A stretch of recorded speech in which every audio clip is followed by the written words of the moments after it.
All right, is that time of the year, the most wonderful time of the year.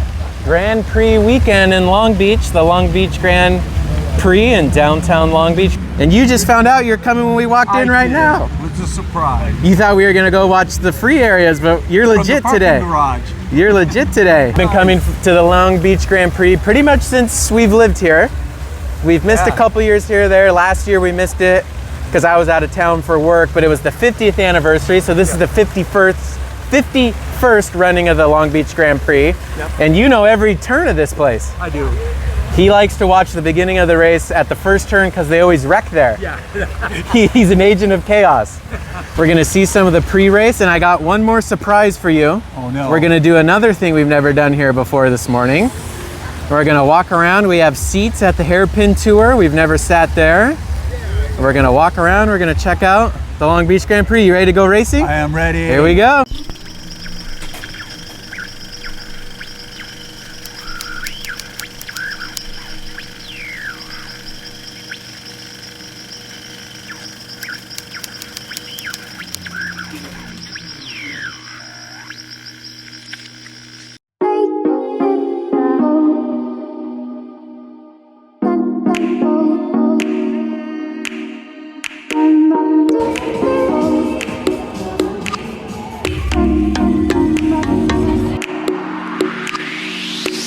Coming in here to what they call the paddocks. You've never been here before. No. You're fancy now. Yeah. This is where all the teams bring their trucks and park for the weekend. Yeah. RVs, all their equipment.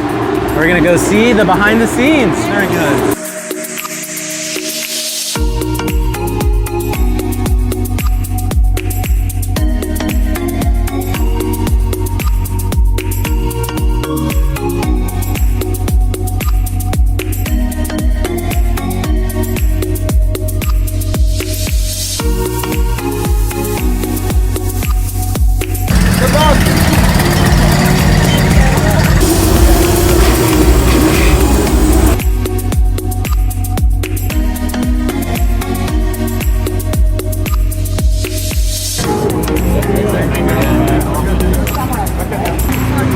You love Long Beach? I love it, yeah. Great race, right? Very good. Good weather this weekend too.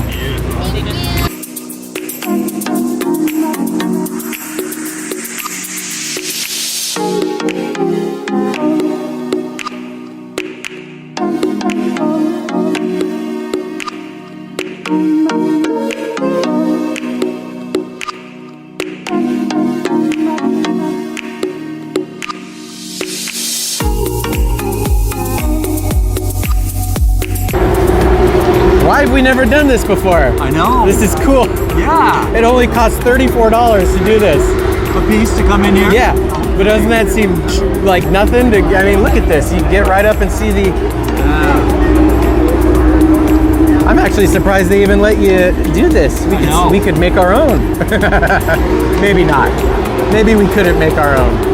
But that's the inner workings of a car right there. When the trucks pull in here at the beginning of the weekend, they build this gigantic tent off the truck. This serves as their garage. They even install all this flooring. That is not done by the race. That team has to build this when they arrive and take it all down before they go. These are actually the haulers that carry the vehicles, and you'll see these platforms up there. Those drop down to the floor. They roll the cars on them. They move that platform back up, and the tiny height-wise car fits right at the top quarter of the truck, carries the car. The garage is directly underneath. Yeah, I told you that. It'll lift up right there and load a car in there. How about that? One thing about race car racing, it's become a very computer technical sport. If that guy would get his arm out of the way, there he is, Mr. Laptop. And even in Formula One, it's even more. You see these guys out on track. That laptop is plugged directly into the car and is communicating all kinds of adjustments. Some of those are coming from people in the truck here, but also those software updates come from people in other parts of the country that are sending this guy things to download to his computer on wheels. What's going on in here is these guys are properly working fast on a couple of these cars, specifically that one right there. They are all huddled around that. Multiple pieces of the car set aside on the floor here. They're also hammering some metal bits, part of an engine block over there. So whatever's going on in here, I think they're a little bit strapped for time.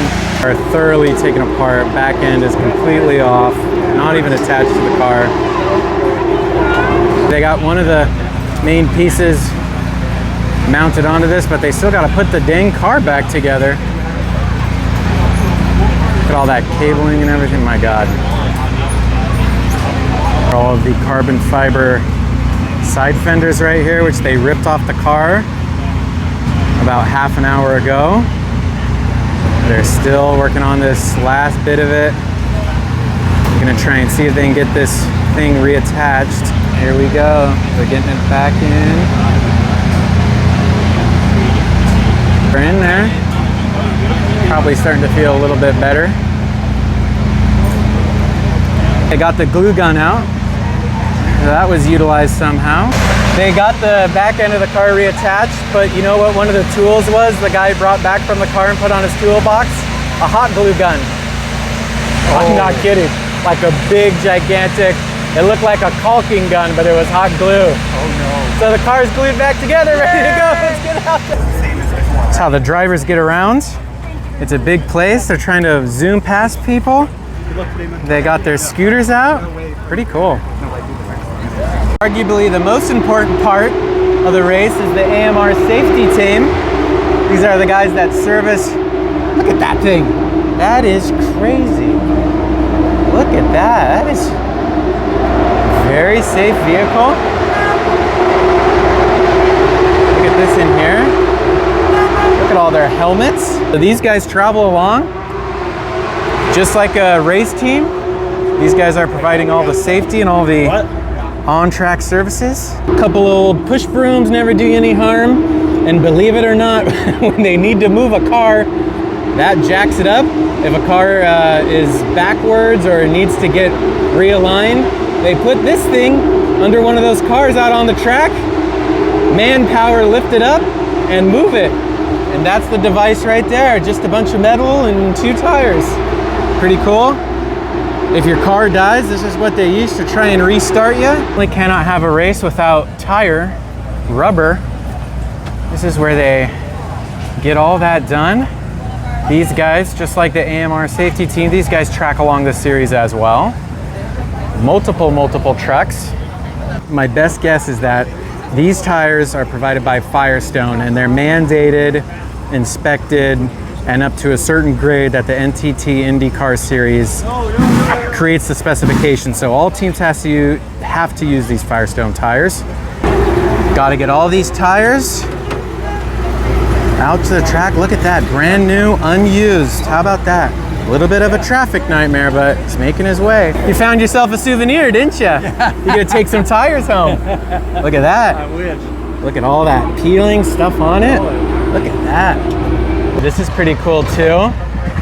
This is the NTT IndyCar Series. This is the command truck. So this is race control. This is everybody, the eyes in the sky watching the race. This hauler is a natural gas truck, and it's absolutely massive. It doesn't even have any side mirrors. It's got, look at these cameras. Totally teched out in there, very cool. Makes sense that that is what would haul the command center. Man, that is an impressive machine right there, holy cow. If you stand right at the tip of this truck, it looks like the Oscar Mayer Wiener Schnitzel or whatever that is mobile. It looks like it's something from the 80s. I'm not knocking it, I think it's cool. But I mean, this truck comes to a literal point, so it's very aerodynamic. It's an important thing that makes a car go. That's a bunch of gas. Look at that, that's IndyCar and Shell partnered up as the official gas sponsor. Look at that, that is very impressive. All the support vehicles they bring out here, carts, bikes, and then when it's race time, they have smaller setups trackside, but they usually roll around with 2 front ends, 2 nose cones, gets damaged. They usually have at least 1 wing on standby. Those get damaged a little bit less, but the front ends obviously bump into a lot of stuff. One of the center positions right there. Yeah, if you want an autograph, there you go.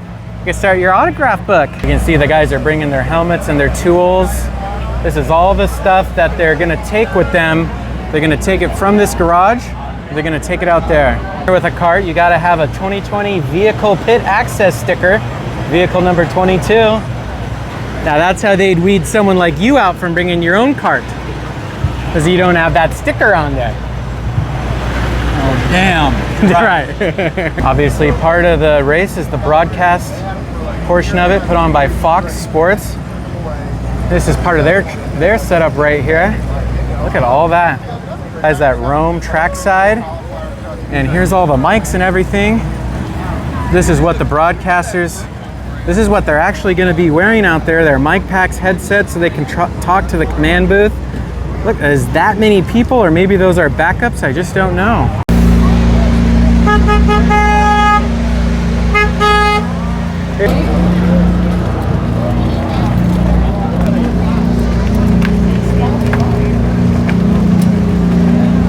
All right, it's just about that time. These guys are getting ready to take these cars down to the track. They get towed out. These guys get a tow. That tow connection is from the center of the cart's in neutral. These guys steer it.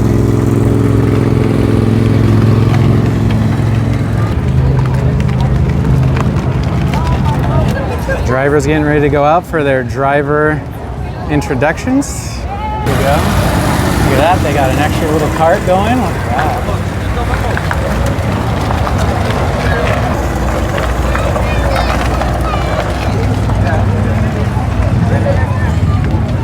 Only costs about 34 bucks to come in here, so I think really worth it if you get here early enough. Watch these guys work on the cars. Pretty cool. Cars have all been pulled out. Now it's time for the pre-race activities.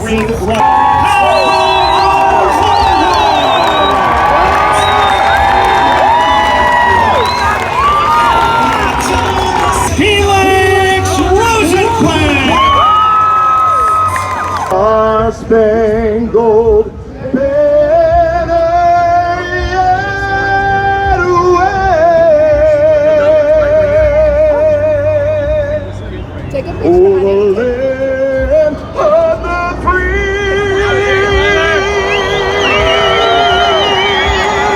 and the home of the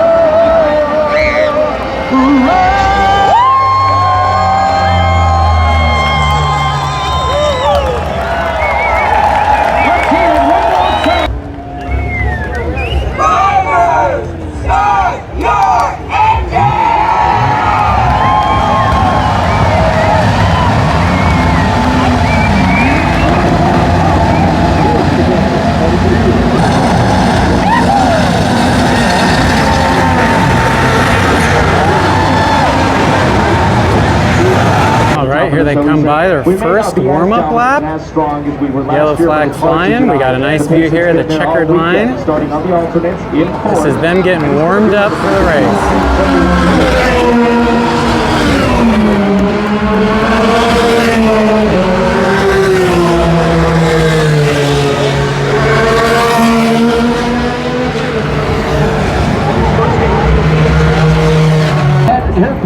Felix Rosenquist will lead his way through. All right, this is when it hits you, the first lap here. Green flag is out. Here they come, green flag, and the race is underway.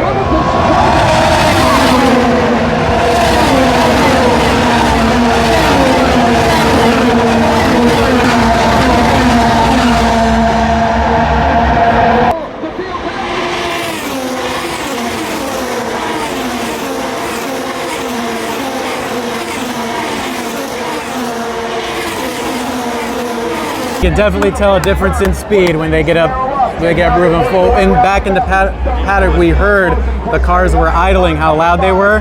When they're going 200 miles an hour, even louder. All right, so I like to start down at the finish line. So I like to see them when they're all bunched up and they take off on the first lap. My dad much prefers starting the race at turn 1, notorious turn where they wreck all the time. I'm headed down to meet my dad at turn 1.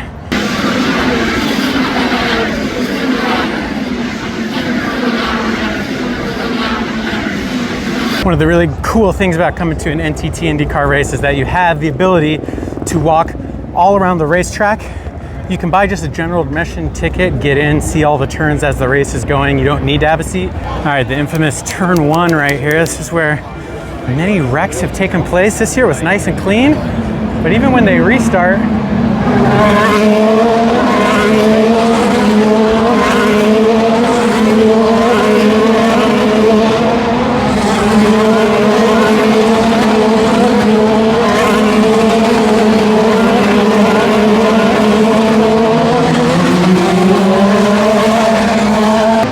right here are spotters, so they work for every single race car team has a spotter. They're positioned all throughout the track and they are spotting positions and gaps. Here's this guy huddled against the fence here. You got a nice view of the fountain.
Alright, safety car is out. Some type of minor incident somewhere on the track.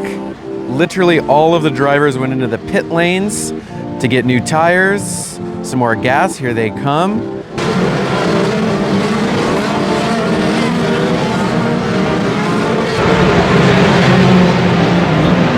Looks like they're clearing the track now and we're getting ready for a big restart. Here they all come.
We're back at the checkered line, 2 laps to go. We're gonna see them wrap this one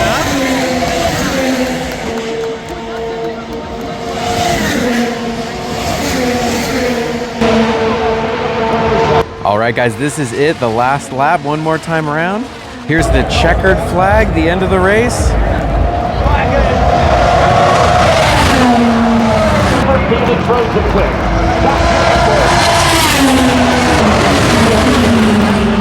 I got it. Alex Pillow. What? Yeah. Nice. We did it, another Grand Prix, huh? Yes. Nicely Beautiful done. weather. We saw a lot of the track this year. Yeah. We didn't use our seats though. Didn't need those. Let's go sit down now. You want to go sit in the seats now? Yeah, I guess you can watch the stadium trucks go around again. No. Okay. It's our third place winner right there, number 12, third place winner. Bringing the cars back in from the track. They are wounded and dirty. Now they got to get packed up and get out of here and go to the next race.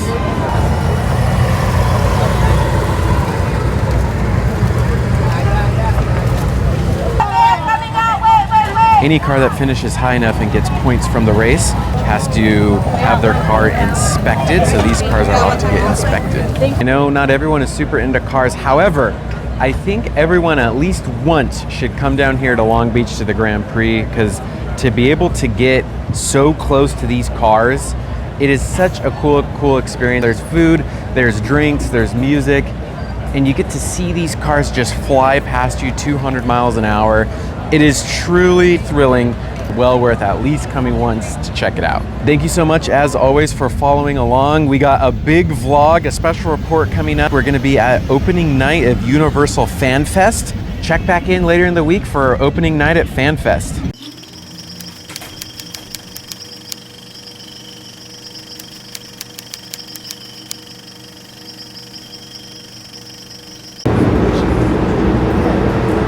Getting ready for the race. He's got his uniform suited up, probably calling home to tell mom he loves him and watch him on TV. No, I'm sure he's talking to his agent. He wants a pay raise.